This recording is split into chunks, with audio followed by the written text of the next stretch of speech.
for the bar. What's going on, No DQ Galaxy? We are the team Indie DQ. I'm your girl Cindy G here. I'm here with the simple man Noah Foster, and for his team Indie DQ debut, you may see him on the last NXT Party episode. That's Mark's review for you. And today's video, this is going to be the prediction video for AEW Presents Full Gear, which is going to be taking place this Saturday in Baltimore, Maryland. Now, unfortunately, y'all, I won't be able to watch it live because I'm going to be going to New Japan Pro Wrestling Presents Showdown in San Jose on the same night. But hopefully the prediction video may be up by the time of the recording of the videos. Who knows? If not, I'll probably do a live Instagram prediction video on the NoDQ.com Instagram page. But with that being said, so we got 8 matches right here, and it's a very stacked card. So before we get into the matchup, Mark, how do you feel about this pay-per-view? I am so excited. I will say from the gate that I'm actually going to be there live. So I think it's closer to the top, but it wouldn't matter if I was on the roof. As long as I'm there, it doesn't even matter. I've been looking forward to this. I think I've had my tickets now almost 6 weeks now. So like, I can't believe that it's like tomorrow's the last full day I have to get through where I don't have to wake up and I'm able to say that I'm going to Full Gear. So I'm looking forward to it. That's very awesome. I hope you'll have a great time seeing everything and a lot of like pictures and all that too. Noah, how do you feel about this pay-per-view? Especially we have like another pay-per-view, of course, on the same night. Ah, jeez. You already know New Japan Pro Wrestling is my #1, but this is freaking AEW's first pay-per-view since being televised. They killed it with a go-home, and then post-go-home, they gave you more to bring you more involved into the matches and who's in them. I could not be more excited for this AEW Full Gear pay-per-view. This is a stacked card, and I'm just ready to discuss this, and really, I'm just ready for the show. Indeed. Now, even though I'll be missing it live, I'll be watching the next day. I'm very looking forward to this pay-per-view. 8 matches, very stacked card, great build-up, even though there's some that I'm kind of a bit questioned about, but we're going to get into it, which we're going to talk about it right now, which first up we have is the buy-in pre-show, which is a singles match between Bea Priestley versus Dr. Britt Baker, D&D.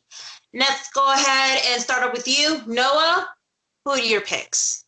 To think, this goes all the way back to Fight for the Fallen, when they were in also a buy-in match, but it was a tag match. And apparently, Bea Priestley legitimately injured Britt Baker. Now, according to Will Ospreay, he and Adam Cole, baby, they were cool. Ladies, not so much. You look at the go-home promo from AEW Dark, which I do watch every week, and Britt Baker said, point out, I'm going to kick this bitch's ass, and I'm going to hurt you. She's out for vengeance. But this is the top Ganjin of Stardom, who just dropped the World of Stardom title, Bea Priestley. Both women, they definitely can use the victory, and Britt Baker recently coming off an AEW Women's Championship match. But I sense something's going to go down here, and Bea Priestley is going to be the winner. Bea Priestley is my pick. Excellent. Now, when I found out about this match is going to be on the buy-in pre-show, I was not happy about it. Let alone the fact that, and I'm going to be brutally honest, as much as you know me, and I love AEW, but the women's division needs some more improvement too. Yeah. I'm going to talk about the women's championship match in a moment, but like the whole division itself, they need to improve a lot when it comes to building notable stars. The question is, will they sign more women's stars? Absolutely. If you could sign like maybe 3 or 4 more, then we're going to have like a stacked women's division whatsoever. There is more room to improve, but with that, it should have been in the main card because that's how their feud began at Fyter Fest. I mean, come on now. Well, technically at Double or Nothing, but you know, whatever. But that being said, Britt Baker's win-loss record is 4-2, and Bea Priestley's win-loss record is 1-2. I mean, we'll see their feud again on televised TV, or this is it. But for my pick, because she needed the win and just to make it even for her win-loss record, I'm going with Bea Priestley. And Mark? for those that don't know, real quick, wins and losses matter in AEW, and they do have an international type flavor to the women's division. But you're right. If they could get people like Mercedes Martinez, for example, or especially Tessa Blanchard, that's how you do it. But at least they're trying with all the showcases of the women AEW Dark. Exactly. Now, Mark, who do you got? Not to piggyback off what you said, but the women's division definitely does need a little bit of improvement.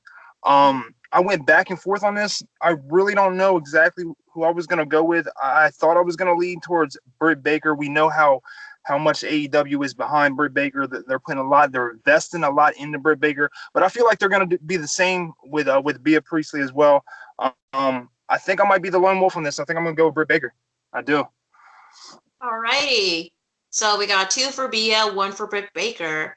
And the rest of Team NDQ for their predictions in as well. Shout out to Chris Cass, Chris Mace, Christopher Willis, and James Hubert. They're on assignment. Just kidding. They're all doing their own thing. Some trying to fix their home network, some at work, some just tired. All the best to you, my brothers. Chris Cass said Baker. James Hubert said Bea. Chris Mace said Bea. Chris Willis says Bea. So, Mark, you are not the only one behind Britt Baker. There is someone else with you. I will say this, after the promo Baker gave, that was the best promo I've ever seen her. I'm invested in her character much more now since then. That might even sway my decision a little bit more. I think the comment with ripping the jaw off her face, it really got me. It sold me. So I went with Baker. All righty.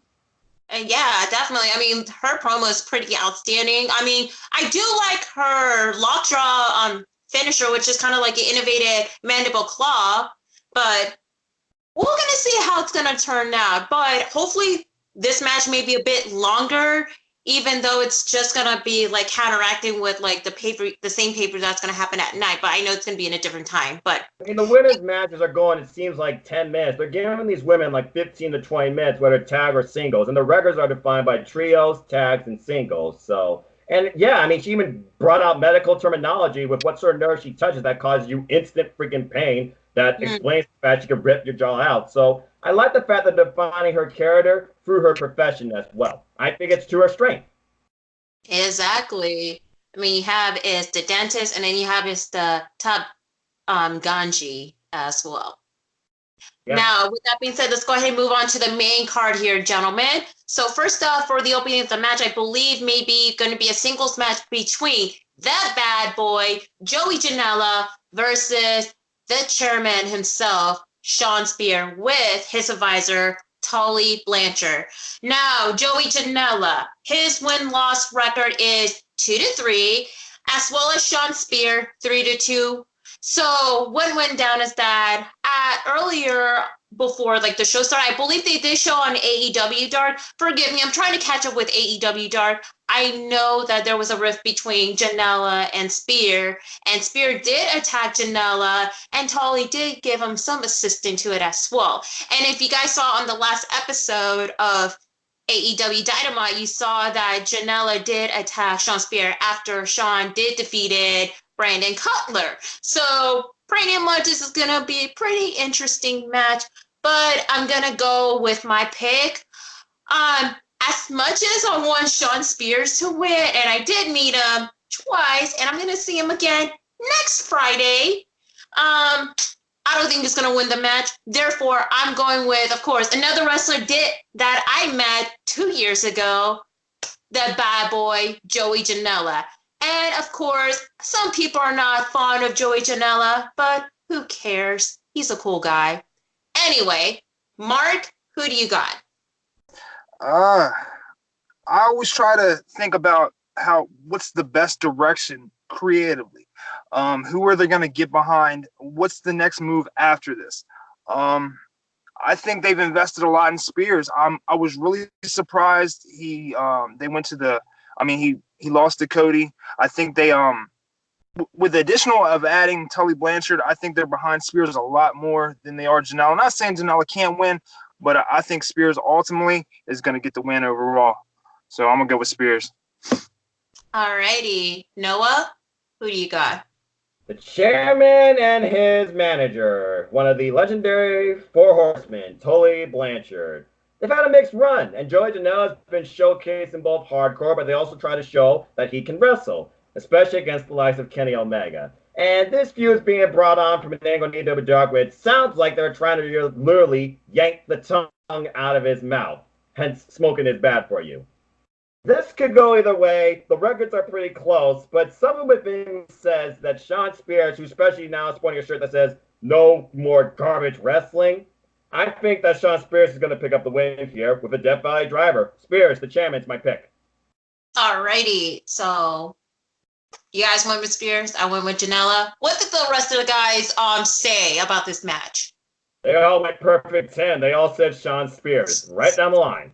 Okay. Wow. Announce. Well, we'll see what's going on, but who knows? This is it for Joey Janela. Maybe he's going to pick up a victory for his first win on a pay-per-view. So Exactly. that's what I'm going to go for.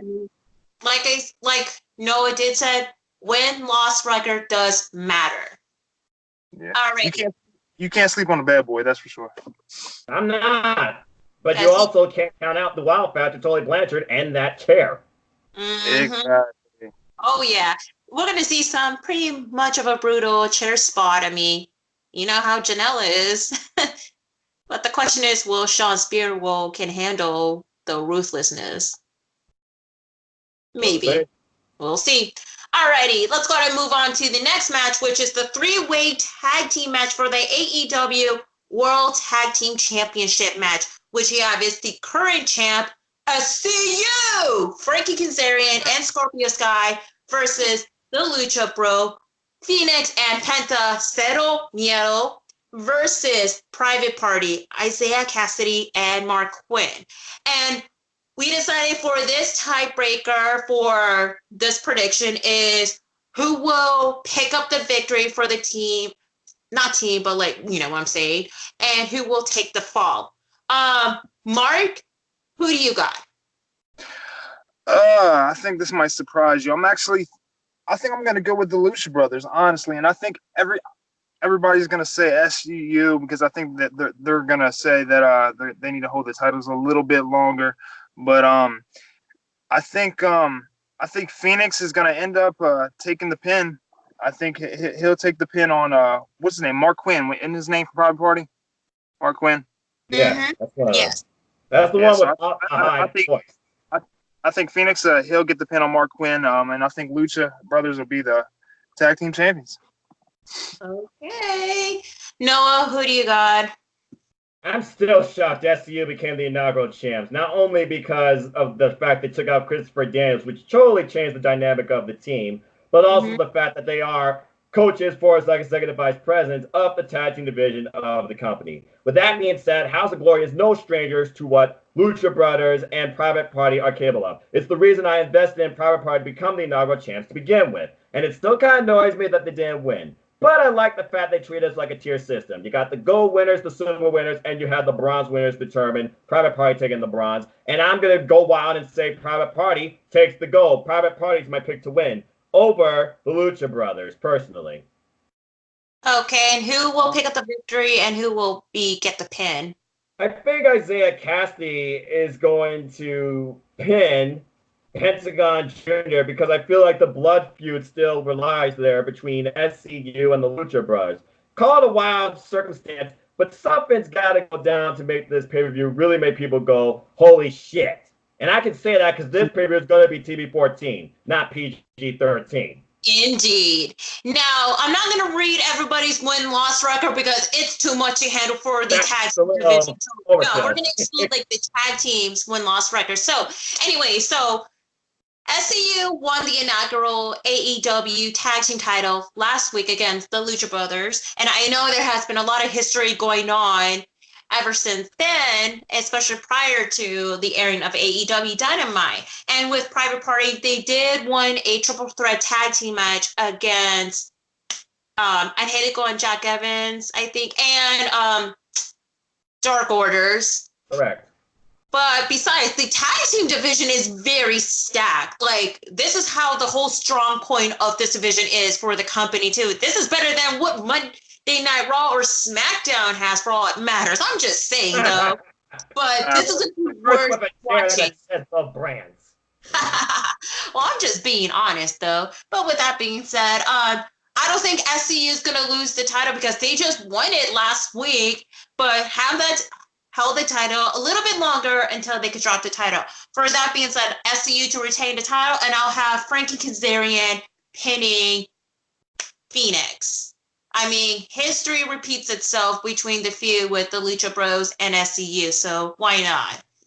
See how long the feud goes out. Because I feel like the SCU win was definitely a moment rather than a long-term thing. Because again, that was with TV time remaining. So you also had that constraint against them too. That's right. Right. All right. What the guys? Let's see. That gum y'all, your freaking California love. They all said SCU. All right. Cool. And I guess like we'll just like talk about the tiebreaker on via social media instead of like, you know, going, you know. Well, you just brought this forth because you want a decisive winner. I mean, so they got time. All right. No problem. So Noah's going to keep it updated with the graph via social media. So make sure to follow him on Twitter, nodq.com/Noah. So he'll keep a post. He's in charge of all the predictions league graph, and he did a perfectly good job. Yeah, that's right. I like Microsoft Excel. What can I say? All righty. All right. So let's go ahead and move on to the next match here, which is going to be a singles match between Hangman Adam Page versus the Boster Pac. Go ahead, Noah. Jeez. The bastard Pac coming into AEW with one thing on his mind, revenge. And he got it after low-blowing Hangman Adam Page behind our Hebner's back and pinning him not only with a Black Arrow, but his submission hold, the Brutalizer. And then both Omega and Page, they got their comeuppance over Pac after a tag team match went awry. Now we're into the rubber match. And basically, one says they're going to do cowboy shit. The other one says, I'm going to make an example out of you. Who do I see winning this match, though? That is the question. Keeping it simple, I am just going to say he's going to buckshot his head off. I am going with Hangman Adam Page. All right. So before I go into that, let me go ahead and take a sip of a freshly squeezed orange juice in honor of Orange Cassidy. This is brought to you by Rick and Morty as well. That's why I'm sponsoring this show. Well, I wish they could sponsor for No DQ, but who knows? New season this Sunday, y'all. But I digress. Anyway. Yep. Anyway, so Hangman Page's win-loss record is 4-4. Pac's win-loss record and a draw is 3-1-1. I'm really looking forward to this whole rubber match they're having ever since that whole first press conference that happened between Page and Pac. And then with like all the obstacle that has been going on regarding with the visa issues, injury, and et cetera, and et cetera. And we see that match before. But well, this is going to be one last time they're going to face off against each other. I believe so. But I'm going to go ahead with my pick. I mean, Hangman Page has like a win-loss record all tied up. But I'm actually going to go lean towards the Boster himself. And I bet this is going to be much more of like a pretty interesting, decent singles match with some cowboy shit going on. But I'm going with Pac. Anyway, Mark, who do you got? And that was turned into a shirt, by the way. Oh, yeah. I think I'm going to go with Pac, too. There's something going on with Page right now. Obviously, it's like they're teasing something. He's not sure of himself, that he's doubting himself. He had a skit where he had a dream where he was actually feuding with Kenny Omega. You guys seen that? I don't know what's going down, but I think there's going to be some type of Smoz finish. That's just me personally. But I think overall, I think Pac's going to get the win. All righty. Oh. So we all with the Bastard. And who are the rest of the guys choose? Noah. Chris Cass chose Pac. James Hubert chose Pac. Chris Mace chose Hangman. And Chris Willis chose the Hangman. We're all over the place. Oh, Jesus. I really don't want to hear good brother Chris saying, Hangman's going to win in our long car ride to New Japan. Yeah. I'm just going to have to keep ready or have the Roppongi 3K theme song ready. But I digress. Chris, love you. bestie, you're awesome. Okay, but I digress. Anyway, y'all, so we're going to see how it's going to play it out. And yeah, alrighty. So let's go ahead and move on to the next match, which is going to be the AEW Women's Championship match, which you have is the current champ, Riho, versus Emi Sakura, a.k.a. the Freddie Mercury of AEW. Exactly. Yeah. Alrighty. Now, Emi Sakurai's win-loss record is 2-2. Riho's win-loss record is 6-2. And like I said before, when I'm talking about the women's division, I honestly feel like they need to have the right champion. And when I found out Riho's the new champion, it was giving me some of the mixed feelings about it, because I thought a champion better be someone that is noteworthy. But I can understand with like the booking aspect of it, they wanted to introduce more of the well-known Japanese wrestlers from different companies as well. Because I know Riho did wrestle at World Wrestling Stardom in the past, correct, Noah? Correct. Exactly. Yeah, so I feel like, making her as a champion, especially bringing more of like well-known stars from World Wrestling Stardom, like Emi Sakura, Yuki Sakisaki, Jamie Hayter, of course, Bea Priestley, and so on and so forth. I just feel that and plus World Wrestling Stardom just got purchased by a company recently though, but I don't think if it's going to be like a partnership with AEW, but who knows? I mean, it'll work, but with that being said, we're going to be seeing some of the Joshi style wrestling going on. I think this is going to be one of those, a bit of a cool down match, but it's going to be amazing for what these ladies bring to the table. Especially I love Emi Sakura's Freddie Mercury cosplay, because you know me, I like listening to Queen, especially when she did the Revo Raku, I don't know, slam, whatever she called it.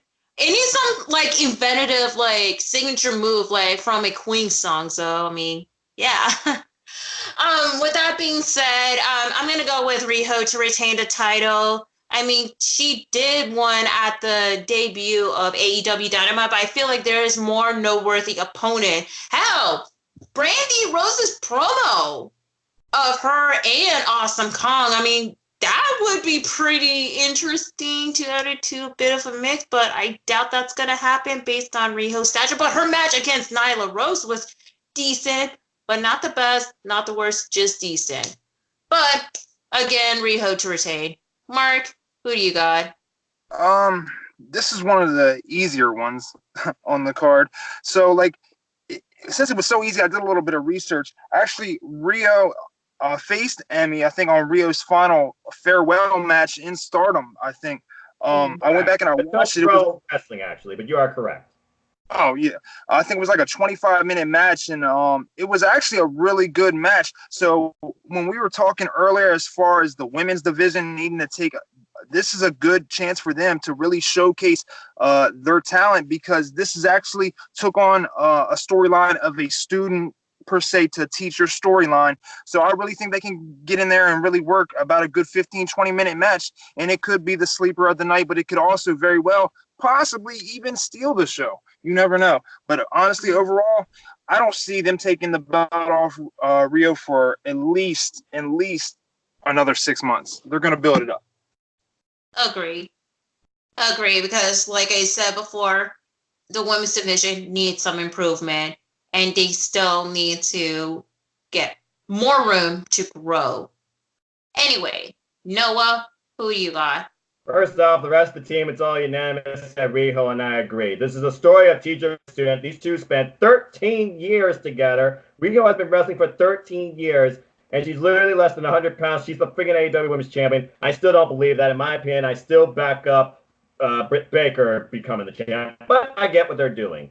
I figure about the women's division, who they're signing, and Kenny Omega, of course, heavily influencing the division. He and Riho, of course, tagging together in a mixed gender match recently in Japan. And these two, Emi Sakura and Riho, they have shared victories and losses in tag bouts and in one-on-one competition. Emi Sakura going in here with the momentum from AEW Dynamite with an impressive roll-up for roll-up counter maneuver, trapping one of the legs, very similar to how Riho won the title over Nyla Rose. Y'all remember that match. With that being said, I don't see it coming off Riho. if it does come off Riho, it could be as soon as Homecoming, but I could see this still being on Riho all the way to the next pay-per-view for AEW Dynamite, whenever that may be, because this is the last pay-per-view of the year. I expect this to be a good match because I looked at her work at Couture Pro Wrestling and other promotions, and I trust what Kenny Omega's doing with the women's division. But still, sign Mercedes Martinez, or if you're going to bring more stardom people, bring in Momo Watabe.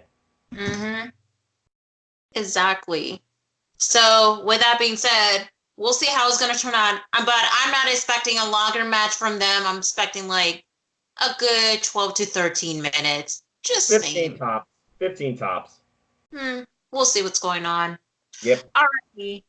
With that being said, let's go ahead and move on to the next match, which is going to be a tag team match between the Young Bucks versus, I really don't like their tag team, but I'm going to have to say it, Pride and Powerful. Proud and Powerful. Proud and Powerful. I don't like it either. I don't like his name. Okay, Santana and Ortiz. Let's call them the members of Inner Circle. How about that? I missed the name LAX. I mean, don't you agree, y'all? Comment down below. Alrighty. Mark, who do you got? I think Bucks finally get their win here. I think they've passed up. They've let Private Party get their big win. They've let Lucha Brothers get their big win. I think this is their time. I think this is probably gonna be close to, if not the match of the night. I think there's gonna be but I think overall, I think the Young Bucks are finally going to put themselves first here, and I think they will start to establish themselves as being the best tag team in the world again. Because I mean, they've scouted most of these teams, and a lot of these teams are in the running to be the best tag team in the world. So I feel like this is going to be the match where Young Bucks really showcase themselves to being number one again. So, pretty interesting. Alrighty, Noah, who do you got? The rest of the crew, by the way, said Proud and Powerful. So it's just me and you, Cindy, and Mark right now. And right now, Mark, I agree with you. The Bucks already put over the Private Party, and they are also executive vice president of the company. But they're also the reason why you're seeing a lot of these tag teams and tag team wrestling being put at the forefront of this company in both the men's and women's divisions. You saw the promo from both teams. You saw the Young Bucks feeling unsure about themselves, seeing how they are out now to prove something, because they brought on these teams, but hey, some of them have beaten them. They bring in showcase matches on every AEW special show so far and pay-per-view. I feel like the Bucks is going to get the momentum against what's really the war here between the Elite and the Inner Circle. I think the Bucks are going to beat the Pit Bulls. Alrighty. Well, looking at like the win-loss record for both tag teams, because they haven't had any singles competition yet. So Young Bucks 6-3 win-loss record, and Inner Circle 2-0 as well. I feel that when it comes to that match, I know there may be a little bit of shenanigans going on. Keep in mind, Jake Hager or Sammy Guevara might be involved in a tag match, like during. Doubt it. But I know this is going to be one of pretty much a show-stealing shows, especially this is going to be the first time we'll be actually seeing Santana and Ortiz showcasing as a tag team and against a very vulnerable tag team. But I'm going to go ahead with my pick. This is like a tough call to choose, but I'm looking at win-loss record here. I'm going with Santana and Ortiz for the win. So, yep, Inner Circle. I refuse to call what their tag team name is. I miss them calling LAX, so that's just me. Whatever. I mean, the countdown kind of backed up why they are proud and why they're powerful and how the two words come off each other. So I can kind of get behind it, but you're right. They need something different. Exactly. And plus, they need to stop saying, we the best, during the promo, like, we get it now, okay? Shoot. They're wild pit bulls, Cindy. They got to proclaim they're the best. The best! The best! But I digress. Exactly. Alrighty, Noah and Mark, ready for the next match? Because we got two more here. Next up is going to be the AEW World Championship match, which you have is the current champ, the GOAT himself, and the current Le Champion, Chris Jericho versus Cody. Oh my God. That promo. Whew. I know it. Take it away. I know it. Oh, me? Yep. Oh, jeez. I mean, what can you say? You've seen the weeks, you've seen the video pack, you've seen the promos, you've seen the war between the Elite and the freaking Inner Circle. Chris Jericho, La Champion, has been leading AEW, claiming everything has been done through him. You're welcome. And then Cody, the guy who has not really reached that pinnacle summit point, has literally put in everything. He's all or nothing in this match. He either wins or that's it. But you gotta consider the fact that Jericho, he is actually really promoting the up-and-comers with this Inner Circle. And then Cody, he is proud of everything this company represents. It's clear that Cody and Jericho are leading the direction of this company together. So there's no doubt in my mind these two are going to put on a very interesting match. I do not see this going the full 60 minutes. There's no way in hell. Unless you have all the shenanigans possible between the Inner Circle and the Elite. As they said, they are going to go to war, and Cody says they will eat you alive. But I'm also looking at what could happen next. I have no idea who could challenge the champion, whether it's Cody or Jericho after this, because the closest one to have challenged them is Darby Allin, and he has faced both men and been defeated, technically. But I gotta keep it simple because I know I could rant about this all night. I could probably publish a biography video based on what I've seen over the weeks from AEW to Dynamite, the pay-per-views, and Countdown itself summed it up between the parody videos of both Cody and Jericho. And by the way, I feel like Jericho one's slightly better. With that being said, Virtue, this is for you also. I am choosing La Champion to retain by hook or by crook or by, if needed, judge's decision. Jericho retains. Alrighty. Now, Cody's win, loss, and draw record is 4-1-1.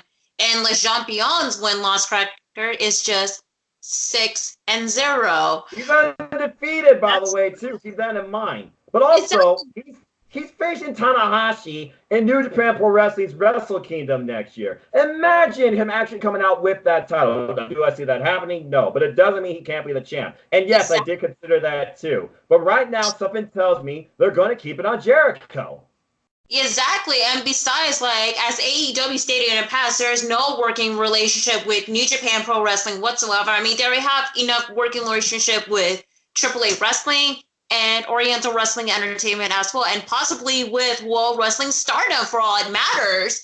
Like, the Toe Pro move wrestling more so, because that's where Riho and Emi Sakura truly are from and hone their craft. But I get what you're saying. Exactly. Now, with Cody, I mean, his promo was freaking phenomenal, but Chris Jericho's promo did not get out of the park, especially with a cameo from Virgil. Like, oh my god, that was like, I kind of laughed a little bit hard.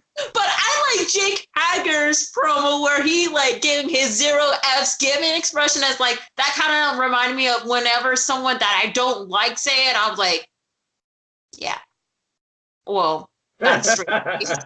You know what I'm talking about. But anyway. Aunt was priceless. Oh, yeah. I know that there was like a brawl going on at the end of the main event match at the last episode of AEW Dynamite. And I know it's like kind of like a whole warfare going on between the Inner Circle and the Elite as well. But with that being said, I know this is Cody's final chance that if he's going to win the title, he'll be the champ. If not, then he's not going to challenge the title. Honestly, it's not going to hurt Cody that if he lost, he's never going to compete for the AEW World Championship ever again. That's fine because he's a busy guy. He is the executive vice president, for crying out loud, y'all. Vice president, yes. Yes. So I'm going to go with my pick, my obvious pick, and I'm going with Le Champion himself, Chris Jericho, to retain a title. And I'll have him hold the title, whether or not if it's going to be a match right before his appearance for Wrestle Kingdom 14 or maybe after. Well, AEW has a homecoming anniversary special right before Wrestle Kingdom. If you're going to take off La Champion, that would be the day to do it. But there's so many wild factors to consider this match. The Inner Circle, Dustin looking for revenge on Hager, Darby Allin, who has heat against Le Champion, MJF, who we still are wondering, when is he going to turn on Cody? Because you know for sure that is going to happen at some point. And it very well could happen this Saturday. Exactly. And like I said, well, pretty much like with AEW, there's a little bit room for improvement, but they're still learning. Anyway, Mark, Mark, who do you got? First off, I want to give Cody a round of applause because he almost had me with this one. He definitely almost had me. I think the whole basis when he did his classic promo, when he said that he hears the whispers, he's read the comments, he knows that everybody's looking at himself, booking himself in the match, being a VP, and everybody was rolling their eyes at that whole situation. There's no doubt in my mind he's seen something, but what he's seen was everybody assuming that the title was going to stay on Jericho. Everybody was assuming that they were not going to switch the title this soon. I mean, come on, Jericho is on everything right now. He's on TNT. Actually, I don't know if it's tonight or tomorrow night. Jericho is on everything with this title promotion-wise. So I think what he did see, though, was that being such one-sided, he wanted to add a stipulation to this match to even intrigue it even further. And he almost had me. The whole stipulation, as far as I will never challenge for it again, almost had me. And I went back and forth on this 3 or 4 times today. I mean, if you would have asked me a couple hours ago, I probably would have said Cody, but I've really looked into this. I don't see him taking it off Jericho. But like I said, round of applause to Cody. He almost had me. But Jericho wins it. He does retain the title at Full Gear. So. Awesome. And Noah, what did the rest of the guys choose? By the way, Jim Cornette, he basically praised, and this is Jim Cornette, by the way, people, one of the most critical people to AEW. He praised Cody Rhodes on basically delivering a recreation of the Hard Times speech straight from Dusty. And honestly, I saw the same thing as soon as he said millennial entitled bitches to the carny succubus. That was brilliant. Anyway, everybody else was mixed. Chris Cass said La Champion. Chris Mace said La Champion. Chris Willis said La Champion. James Hubert said Cody. Ooh, okay. All right. Pretty much everybody except for James then. You obviously see something in this. I don't see it, but hey, more power to you if it actually happens. But I don't see it happening. I think one of the main questions is, does MJF turn at Full Gear? Yes or no? That's the biggest question. And right now, I feel like they're going to hold it out a little longer because you got to remember, this is the last pay-per-view for AEW this year. So all other TV tapings and Dark, which has been playing into some of the TV stuff that we have in the pay-per-view match that we have between Tully and Sean, it's going to be playing towards whatever the next pay-per-view is. Anniversary is not a pay-per-view. It's just a special. So right now, I see MJF remaining completely Cody's friend. Yeah, for now until the end of the year. But we'll see. Oh, yeah. Oh, yeah. At least I already picked Le Champion, so I don't want to hear good brother Chris like saying, see, this is why you don't bet against the GOAT. Just like I pick Hangman Page. I was like, please, I don't want to hear anymore. I picked Chris Jericho. There you go. But it's all good. Yeah, Chris Willis thinks that MJF's going to turn. I still say not yet. Well, we'll see.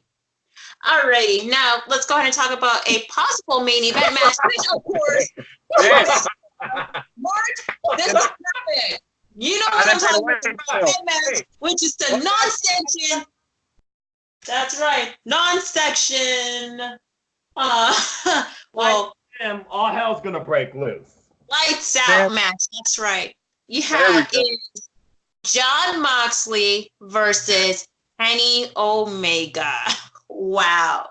This is the match that I'm very looking forward to. And hopefully this is maybe the main event match, but who knows? It may be shuffling around of which is going to be the main event so far. But we feel like this is probably it. Now, Kenny Omega's win-loss record is 5-4. Jon Moxley win-loss and draw record is 1-1-1. And I know they've been feuding for quite a while now. And I know they were supposed to be having a match at All Out, I believe. But then again, Jon Moxley sustained a staph infection, I believe, on his shoulder or his arm or somewhere located. And he did not able to compete at All Out. But now there it is. They're going to go at it. Are we going to see some brutal weaponry going on? And you know, Kenny Omega, he did turn into the Cleaner, of course, his old gimmick from his Bullet Club days, though. And I'm very excited for that, too. And I know good brother Chris is going to say he's highly offended, though, which, you know, it's all good. It's for fun. for the match. But with that being said, it is a hard pick to choose from, but I'm like, all it matters for me is just a win-loss record. I know this match is going to steal a show. I think this is going to go a little longer before the time limit runs out. I'm going to go with Jon Moxley for the win. So, and we're probably going to see some more brutalness going on. Anyway, Mark, who do you got? Let's see here. The Death Rider versus the Cleaner. This is actually the match I'm looking most forward to, and I'm intrigued on how they're going to do it. What is AEW going to do with this lights out non-sanctioned match? Are they going to even have it in the ring? Is it going to be in the back? Are they going to have the lights out? Are they going to have no commentators? I mean, what are they going to do? I have no idea how they're going to do this or what they're going to do. I think whoever wins this match is on a clear path to the title match. To get a title shot between whoever wins between the Cody and Jericho. And obviously I picked the Jericho. So I think I'm going to go with Moxley to win this because I think Mox will end up getting a title shot because of this, even though it's not sanctioned. So, but either way, I think it's going to put him in the right path. And I think it eventually end up being Moxley versus Jericho on a later date.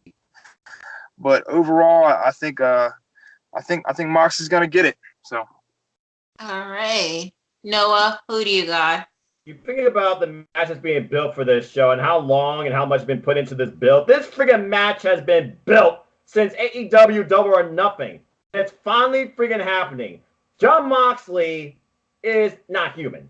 The dude has suffered everything. Mousetraps, chainsaws, barbed wires, tacks, glass, wood, steel, you name it. Kenny Omega, if he goes full cleaner, there's going to be 0 F's to what he wants to do. And he even personally thanked Moxley for taking him to this dark place. Can't wait to meet him. And Moxley says, I'm not looking for the best. I'm looking for people to bring out the worst in me. What could possibly be the worst that we haven't seen yet for Jon Moxley? For those that have watched, like me, ZCW, for example. This match is going to be insane, and it makes sense that it ends the show because, again, AEW doesn't want a damn thing to do with it. It's unsanctioned, it's lights out. You would think that Moxley is pissed about this. I think he encourages this. And then Kenny Omega being like, you're going to chain wrestle me? No, you should be happy about this. I still don't truly know if Moxley gives 0 F's or some F's about the win-loss records in AEW, among others. But with that being said, this match right here, I think marks on to a point that this very well could set up La Champion's next challenger. Omega already had his crack against Jericho and lost,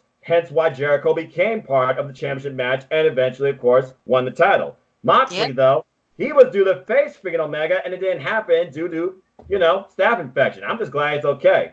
But with that being said, thinking about the direction of the company, thinking about win-loss records, but this doesn't impact them, and honestly thinking about both these men's health, I am going to say if we get the cleaner Omega, not the best bout machine, but the cleaner Omega, and that barbed wire broom sweeps the skin off Moxley's back, that the cleaner is going to win. But if we don't get that, and I honestly don't think we're going to, I am personally saying right now that Jon Moxley is going to kick Omega's ass and win this match somehow.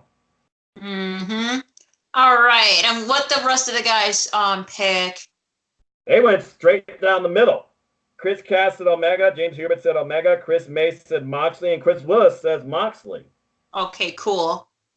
All right, so we are pretty much in the bag of this pick.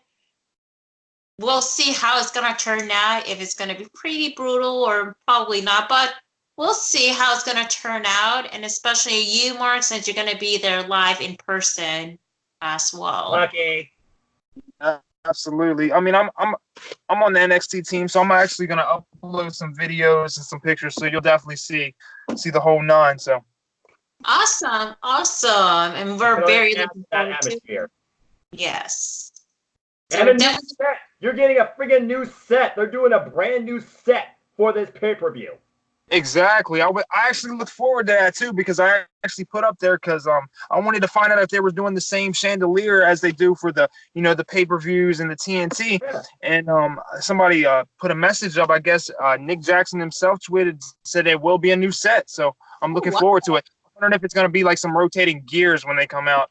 We'll see. That's though. What I'm thinking. That would be pretty badass. But again, I'm just going to look through on Twitter while waiting in line before the show starts for New Japan. But with that being said, everybody, that is it for the prediction video. Comment down below for your picks. Who do you think will win, lost? What do you think of AEW's booking and AEW in general? So please make sure to comment down below, like this video, share, subscribe, hit that notification button so you can get the information when the new video is going to be up from NoDQ.com as well. And with that being said, before we all go, we're going to go ahead and give our plugs. Mark, thank you so much for joining us on this very last minute. And especially you're going to be having a great time at Full Gear. Looking forward to it. Where can everybody can find you? Either Mark's Reviews on YouTube, either Mark Griffith or Ashley Reynolds on Facebook, or Hunter Reynolds, either one, or Mark Griffith, either one.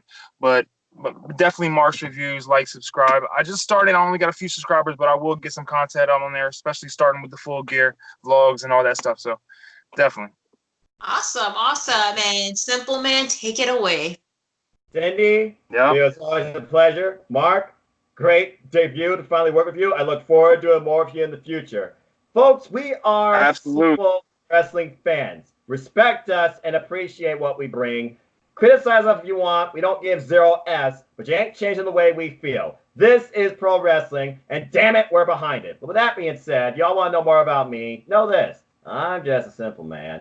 And if you haven't figured it out by now, I am a lifelong fan of wrestling, and pro wrestling to a degree too. So if you want to talk to me, criticize me, question me, or just be a friend with me on anything wrestling, the 5 brands of WWE, including the main roster, NXT, yeah, I said it, New Japan Pro Wrestling, All Elite Wrestling, Ring of Honor, Impact Wrestling, and various independent wrestling promotions and Japanese promotions, and support independent wrestling, folks. Follow me on Twitter, NoDQ.com/Noah, takes to my Twitter page, or follow my little YouTube channel at youtube.com/user/NoahFawcett210. New content up there every week. I recently started a series called Impact Repack. I now review the Impact Wrestling every week. I hope to do more Japan Pro Wrestling content as the World Title League goes on, so stay tuned for some similar takes on that. And of course, the heart of my channel is, of course, my series 205 Live Match that reviews the Cruiserweight division, Then Now Forever, and the Purple Orange brand. There's also going to be Ring of Honor pay-per-view predictions coming up soon as well. And as always, I'd like to close. Support your wrestling house, big and small. Let's keep growing this incredible, diverse, unique, elite, unscripted, authentic wrestling community together. Simple as that. Alrighty, and y'all know where you can find me, so you guys can follow me at nodq.com/Cindy. That'll take you directly to my Twitter page. And yes, I'm probably going to be live tweeting New Japan Pro Wrestling Showdown for night 1. I know it's going to be on the same night for AEW, but I think it's going to be a little bit in a different time, because I know they're going to start a little like during AEW or right after, who knows what's going on. So check it out, and also make sure to follow me on my Instagram page at simply_c_okay. I'm still doing the Road to Survivor Series photo art project on a daily basis, so that way everything, like I went to past shows from WWE, New Japan, and different independent wrestling show as well. And I have a YouTube channel at simply_c_okay where I posted vlogs of like different wrestling shows I've gone to, in a longer distance as well. And yes, I am definitely going to film a vlog for the New Japan Pro Wrestling Showdown as well. And do not forget, folks, go to nodq.com/merch. That's going to take you directly to the Teespring store, where you can find like every thing NoDQ, like stickers, mugs, hats, the t-shirt, Noah's t-shirt as well. And we still have some t-shirt from Pro Wrestling Tee, so type it in nodq.com and you can get the ladies a NoDQ t-shirt, or like my personal t-shirt, Jeff Meacham's t-shirt, Stephen Osborne, and everybody's NoDQ t-shirt that's still on Pro Wrestling Tees. Who knows? Maybe an update shirt that's going to go to the new store, maybe with the mug, who knows. But anyway, and do not forget, make sure to follow everything NoDQ.com related. We are still doing the 2019 NoDQ.com year-end award. Make sure to check it out on YouTube and on Instagram as well, NoDQ, DOTCOM as well. And do not forget, stay tuned for everything NoDQ related, for all the news regarding WWE, AEW, and other wrestling related news. Anyway, for the simple man, Noah Foster, for Mark's review. And this is your girl, Cindy G here. Hope you guys have a lovely weekend. Cheers, y'all. Have a great night, folks, and enjoy All Elite Wrestling. I need to get more of the bubbly. Enjoy Full Gear, baby. All right. Take care.